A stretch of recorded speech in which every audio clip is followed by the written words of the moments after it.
Pass one back there.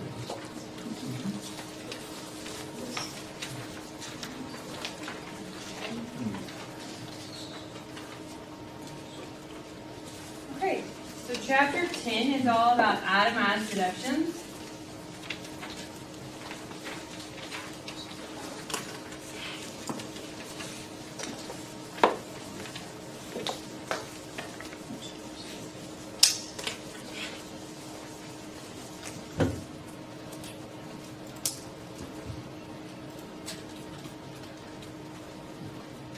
We're going to skip past the big picture facts in this chapter. I don't think they're very helpful. Okay, so let's take a look at Schedule A.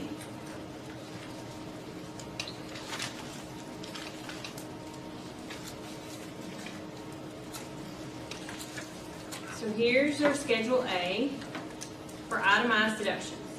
Notice line 1. It says medical and dental expenses, line 1, medical and dental expenses. Taxes you paid, it can be either, you can either get a deduction for income taxes or sales tax, okay? Whichever one is greater. So in Texas, we don't pay, individuals don't pay a state income tax, so they're always going to elect to deduct the sales tax.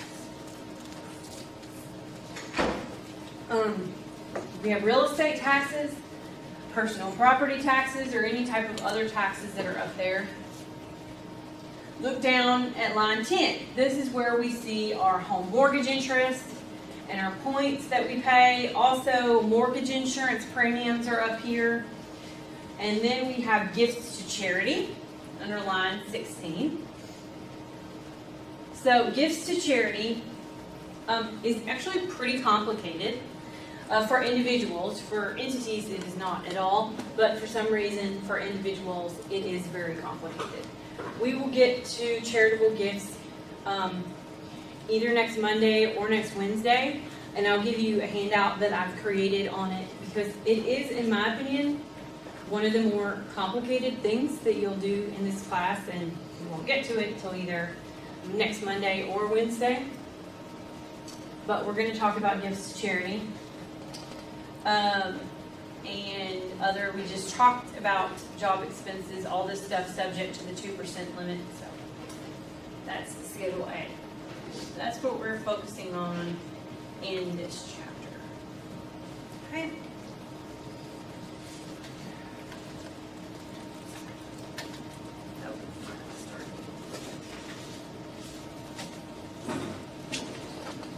Remember, you only are going to take the itemized deductions if they are in excess of the standard deduction, right? We've been saying that all semester. You only want to take the itemized deduction if they're in excess of standard deduction. Okay, so the first itemized deduction we're going to talk about, and we'll spend the rest of the class period today talking about it, is the deduction for medical expenses. So medical expenses work very similarly to the deduction subject to that 2% limit, except we have a floor, okay? Except that for medical expenses, we have basically a 10% floor for medical expenses. But it works exactly the same, 10% of AGI. All right, for people that are 65 or older, the threshold, it was 7.5% in 2016, but in 2017 it went back up and it's now 10% for everybody. Honestly, from what I've seen, not a whole lot of people take advantage of this deduction. So let's look at this example here on the board on slide 9. We have Amy, she's 24, she has AGI of $10,000. She has medical expenses of $1,500. So how much is her deduction going to be? Well, $1,500 minus basically $1,000, right? 10% of $10,000 is $1,000. So her deduction for medical expenses is going to be $500. Not a lot of people get benefit out of this deduction. For one thing, you would have to have a lot of medical expenses to be able to take a deduction. And not just a lot of medical expenses, but a lot of medical expenses that are not paid for by your insurance, okay? Because you only get to take a deduction if it's not paid by your insurance. So you have to have a lot of medical expenses to exceed this 10% floor. Now, we look at this taxpayer. You might say, well, geez, this taxpayer only had $1,500 of medical expenses, and she was able to take advantage of it. Well, this example is unrealistic because this taxpayer only has AGI of $10,000. And for a taxpayer that only has AGI of $10,000, the reality is she's not taking an itemized deduction anyway, right? This taxpayer is going to take a standard deduction. So you could say, oh, well, if somebody has a really low AGI, then they could take advantage of this. Probably not, because they're probably not itemizing. Because most of the things that are itemized deductions are not something that lower income taxpayers get to take advantage of. For example, property taxes. A lot of low income taxpayers don't own a house, so they're not going to get a deduction for property taxes or for mortgage interest or for charitable contributions. Low income taxpayers aren't going to make a lot of charitable contributions. So they're probably not going to have a lot of investment expenses. So in reality, lower income taxpayers, like Amy on the board, she's probably not even going to itemize. So she's not even going to get to use this deduction. So you don't see a lot of taxpayers in reality using this deduction.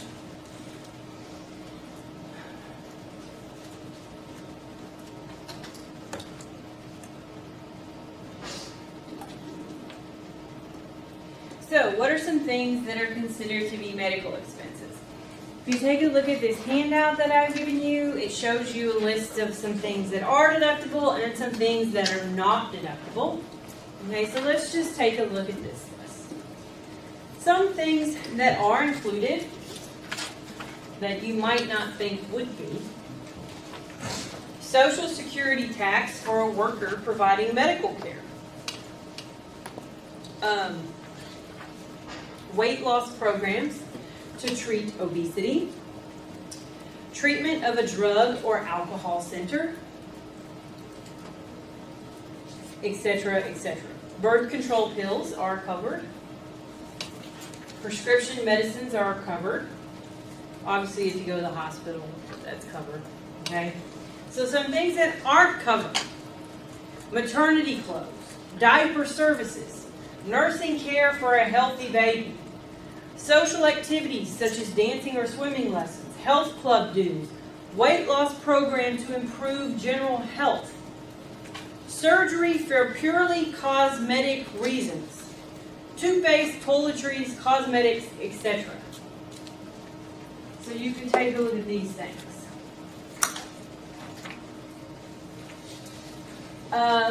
Now, as far as cosmetic surgery goes, there is a difference. If the cosmetic surgery is done because, oh, I just want a facelift to look like Julia Roberts, who I saw has now received People's Most Beautiful Person of the Year for like the 5th time. The first time was in 1999, and now it's been like almost 20 years later, and she's still getting this award. So, okay, let's say you just want to go and get a facelift because you think, oh, I need to look like Julia Roberts. Well, that's not going to be a deductible medical expense. But if you get in a car wreck and your face is injured and you have to get surgery to make it look good again, that is considered to be deductible. That's different. Okay, so it depends. If you need cosmetic surgery to fix a disfiguring disease, a personal injury, like it says on slide 12, a deformity from a congenital abnormality, then those are things that are deductible. I don't really know what congenital abnormality means. I think it means you're born with it, right? Okay, all right.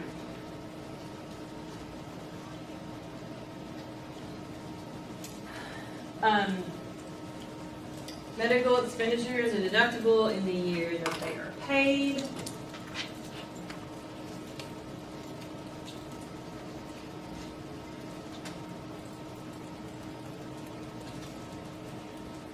And if you look slide 15, it's actually pretty much the same thing that we just looked at, what I gave out to you. This is a little bit less information on it. So.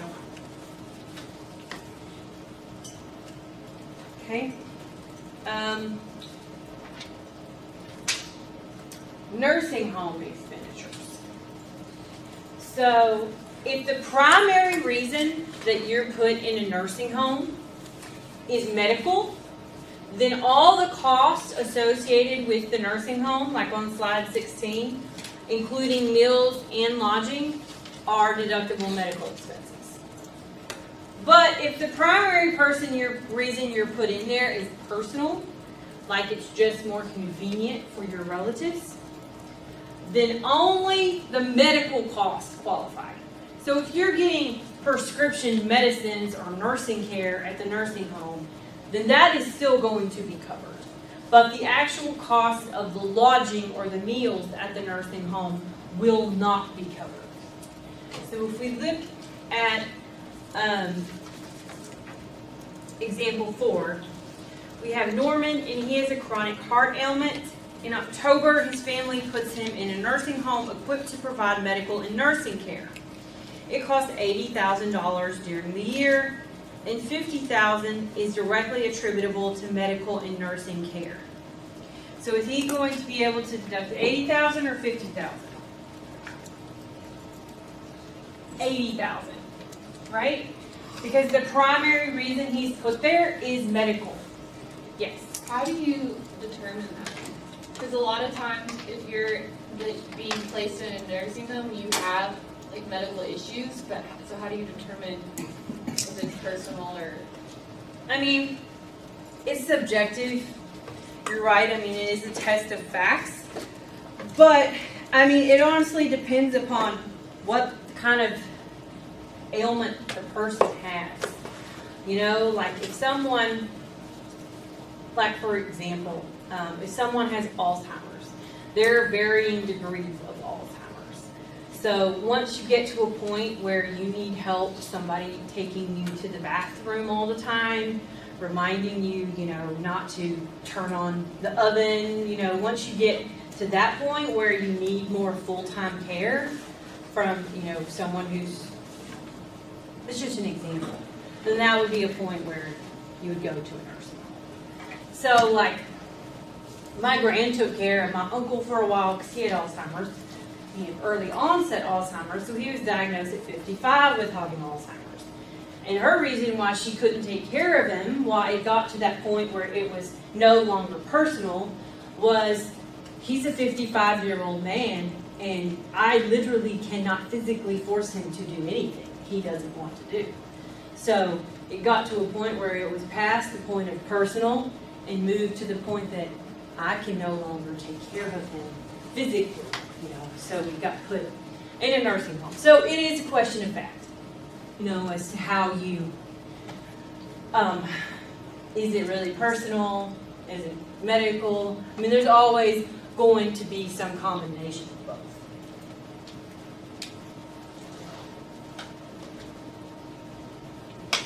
Similarly, if you have a child who is disabled mentally or physically and they need to go to a special school for it, that is also a medical deduction, the lodging, the meals, and the tuition for the school.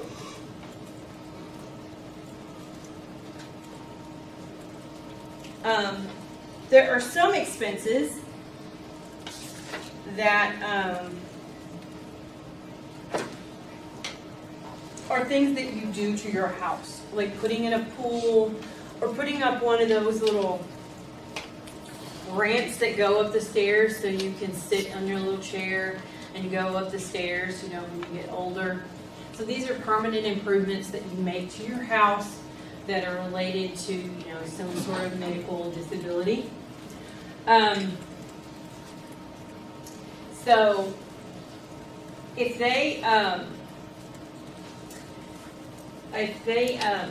if they're done by medical necessity and it's reasonable, then the full expense is going to be deductible in the year that you put it in. But you only get to deduct the excess of the increase in your house value. So let's say your house was worth $100,000, and then you paid $30,000 to put in a pool because your doctor says you need to. And now the value of your house is $110,000. So the amount of your deduction is going to be $20,000. The difference between what you paid and the increase in the value of your house. Now, someone asked in the last class, well, often when you put a pool in, it just decreases the value of your house. That's very true. That's a change in the real estate market. It's just happened really in the last 5-10 years. So many people don't want the liability. And if that was the case and your value was decreased, you still are only going to get a $30,000 deduction because that's what you paid.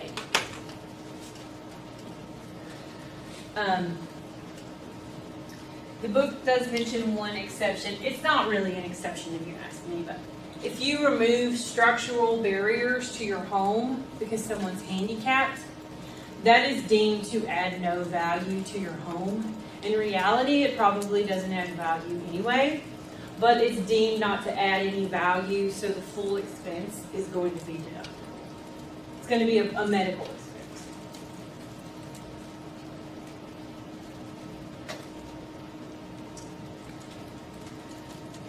So you get to deduct the expenses not just for you, but also for any spouses or dependents that you have.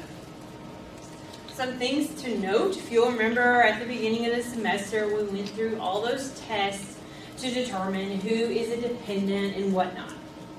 So if you have a child and they have divorced parents, whatever parent pays for the medical expenses, on slide 20, you see, gets to take the medical deduction. It does not actually matter who the custodial parent is or who gets the dependency exemption. If you have a child with divorced parents, whichever parent is paying for those expenses is going to get to take the deduction. It doesn't actually matter if they have a corresponding dependency exemption. Other dependents don't have to meet the gross income or the joint return test, and you can still deduct their medical expenses.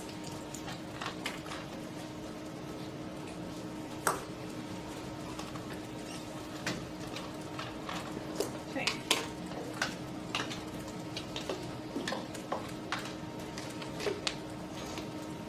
Transportation costs to get to the place where care is provided are also considered to be medical expenses.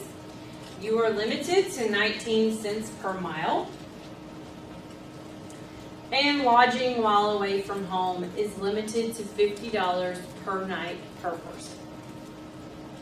This is on slide 21. If there's some sort of other person or adult that needs to accompany them, their expenses are also deductible. So if we look at example 9, here we have John's mother, Martha, who is in declining health, and she's advised to see a special treatment for her heart condition. So they fly to Cleveland, Ohio, where she receives therapy at an outpatient basis. Their round trip airfare is $250 each, round trip. And they have a hotel for 2 nights for $480 total.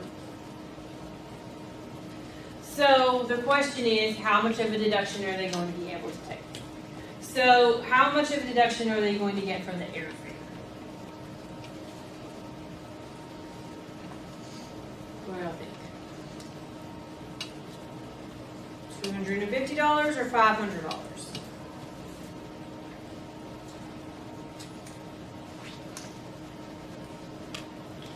So do both of them get to take the deduction?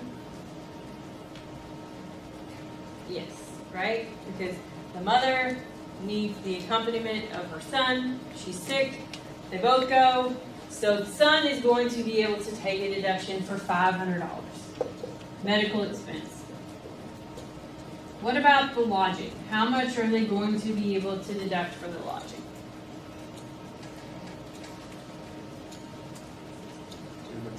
That's right, $200, because it's $50 a night, times 2 nights, times 2 people, right?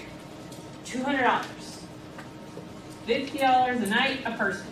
So we have a total deduction of $700 here. Okay.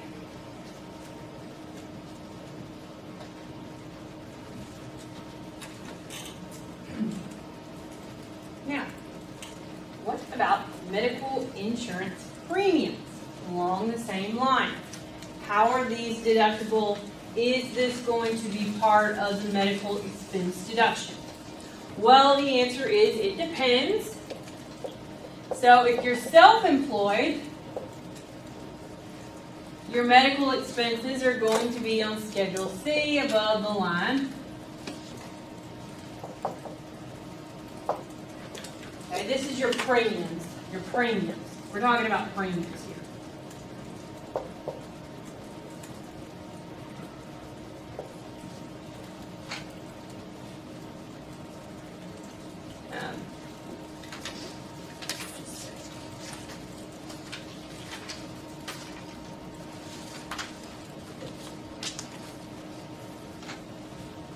Okay. So if you're an employee, then it's going to be an itemized deduction subject to the 10% floor. Okay.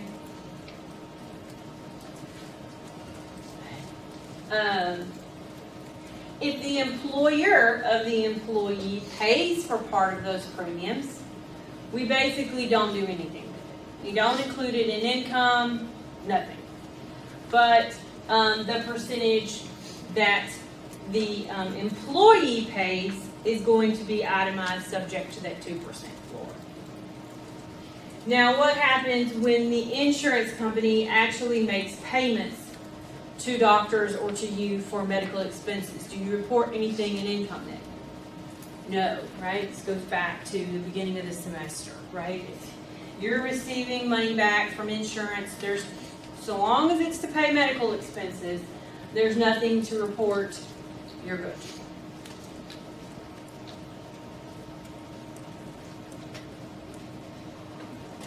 Okay.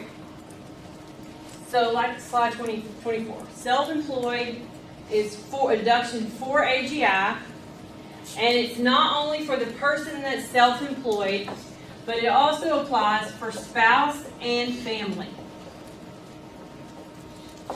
So long as the spouse does not also have their own job and could get health insurance through their own job.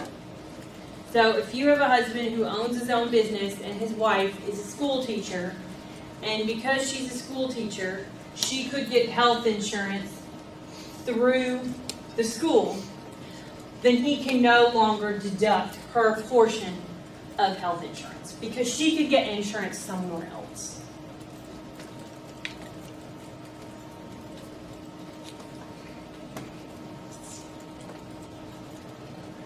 There's also, on slide 24, you can see the last bullet, there's something called long-term care insurance. This is something you pay for to help you if you get put in a nursing home when you get older. It's really expensive to go into the nursing home, really expensive. So some people get these insurance policies to help them if they ever have to pay for it. These are also considered to be medical expenses. Even though you're not really getting a medical expense now, it's still considered to be the equivalent to health insurance.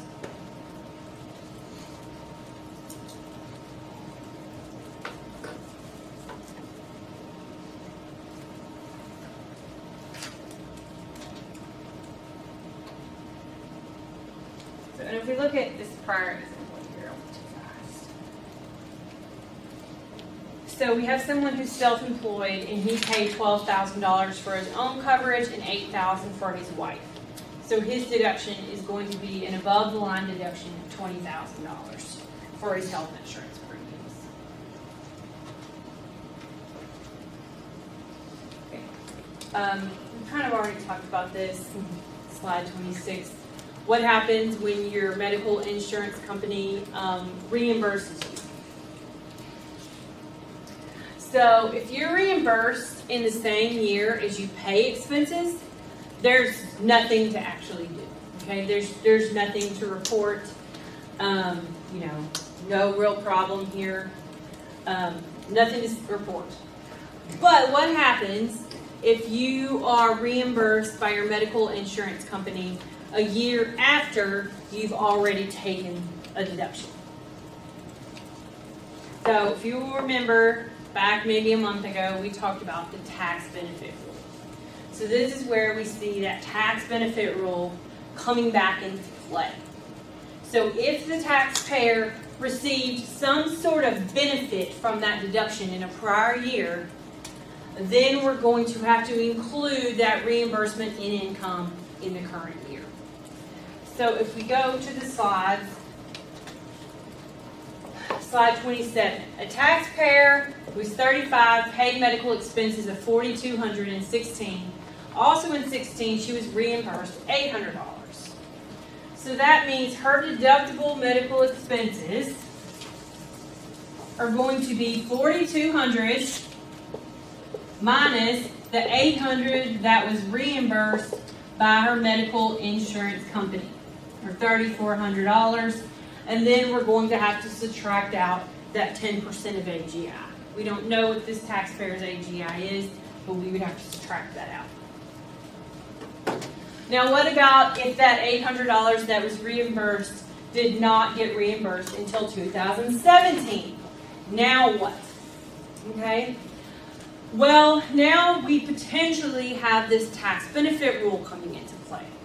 To the extent the taxpayer did take a deduction for those medical expenses, then she will have to receive all or part of that $800 in income in 2017. I don't want to revisit tax benefit rule. Again, we've already been tested on it, but you can see it does come into play here. Okay. Now I want to talk about health savings account. This is the last topic in this medical expense. And I think it's an important topic to discuss. Because a lot of you, when you start working, are going to have the option of doing a health savings account.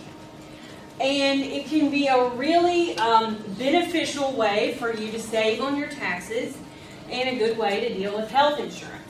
So a health savings account is just like a regular health insurance plan, except it has a high deductible. The definition of high deductible is $1,300 for self-only coverage, or $2,600 for a family. Do you guys know what the word deductible means? Y'all know what that is. So when you have your health insurance, so I'm sure you all have health insurance now, okay?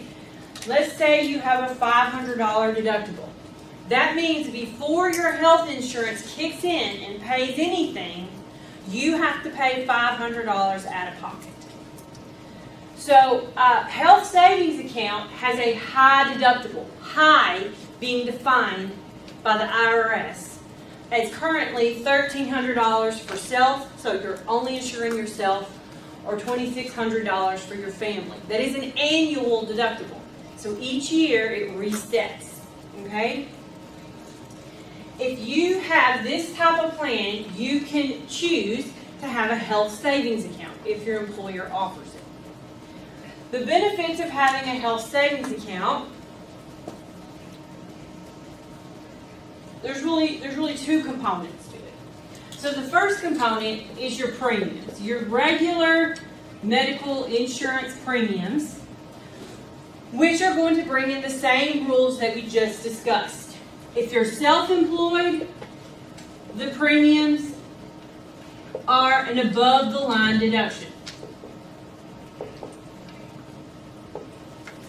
If you're an employee, itemized, subject to the 10% floor. So that's the first component, because like I said, it's a regular health insurance plan.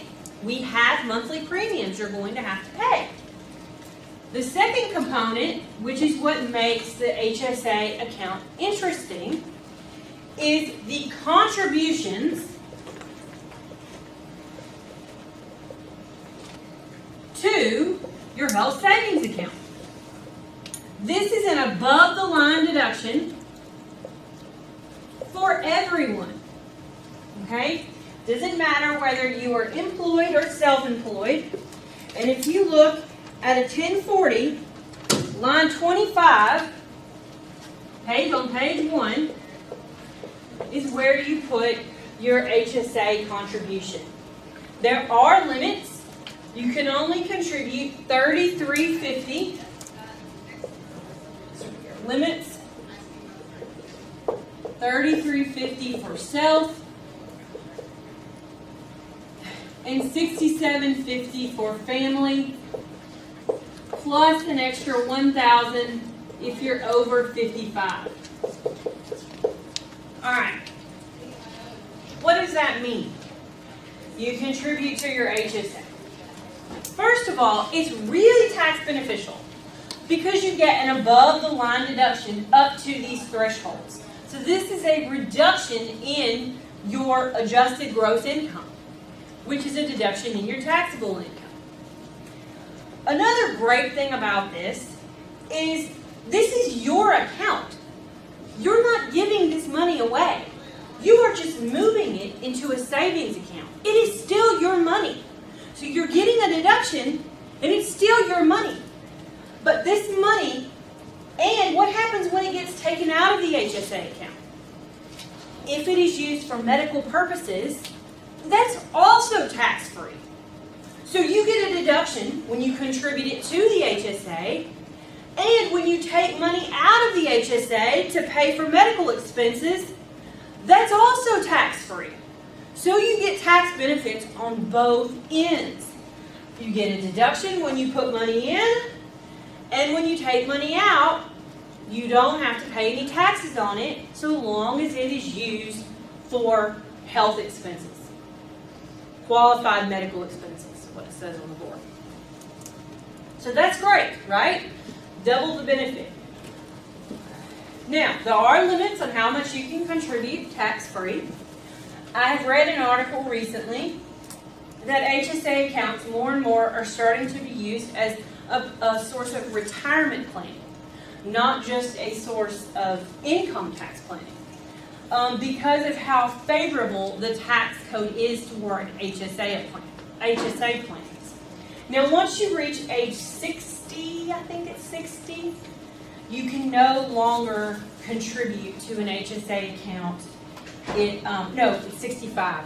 It's 65 because that's when Medicare steps in. But once you reach age 65, you can no longer contribute, and it basically just becomes a regular IRA. So it's basically a way to get money into an account tax-free. And another really beneficial thing about HSAs, you can decide basically on April 15th, when you file your taxes of the next year, if you want to make a contribution to your HSA account for the prior year.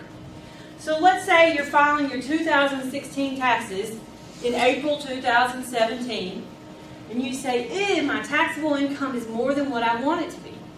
If you have the money, you can contribute, if you have a family, $67.50 into your HSA account. It's still your money, and reduce your taxable income dollar for dollar. So you can actually decide after the end of the year. You can decide as you're filing your tax return, ooh, I have too much tax liability. What's a way that I can easily reduce it? Contribute into an HSA account. And HSA accounts are also portable, so they go with you from job to job. If you move employers, you still keep your HSA account with you. So let's do an example here. Okay? So,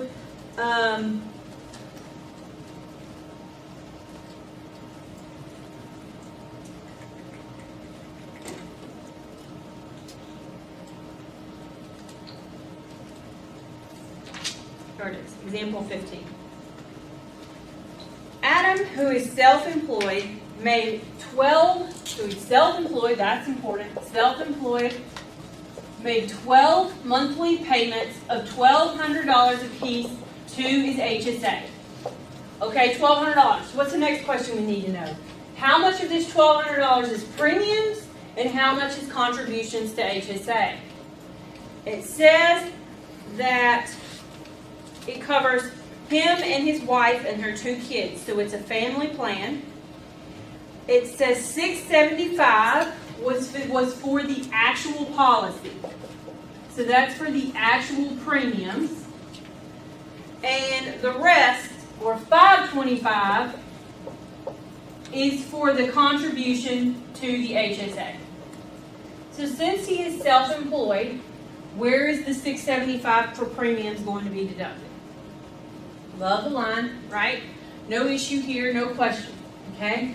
But now, let's talk about the contribution to his HSA. Is this going to be over what he can contribute tax-free? So he gets $675, he's under age 55, so $67.50 divided by 12, okay, that's how much he's going to get per month, which is $562.50.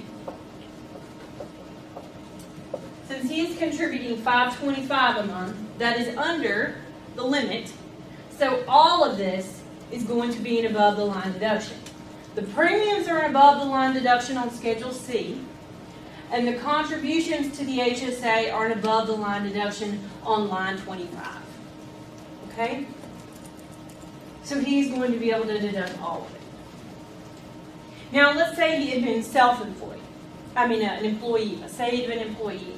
If he'd been an employee, this 525 is still an above-the-line deduction on line 25, but his premiums are going to be an itemized deduction subject to that 2% floor. Right? Okay. Does everyone understand HSAs? It isn't going to good to know. They're becoming very, very popular. And they're really, honestly, if you get someone that comes in and they're not happy with their tax liability, this is a good way for people to reduce their taxable income, and they can do it basically after the end of the year. They can make their contribution, what's the word? Backwards, basically. They can make it 17 and apply it to 16. So, anyway.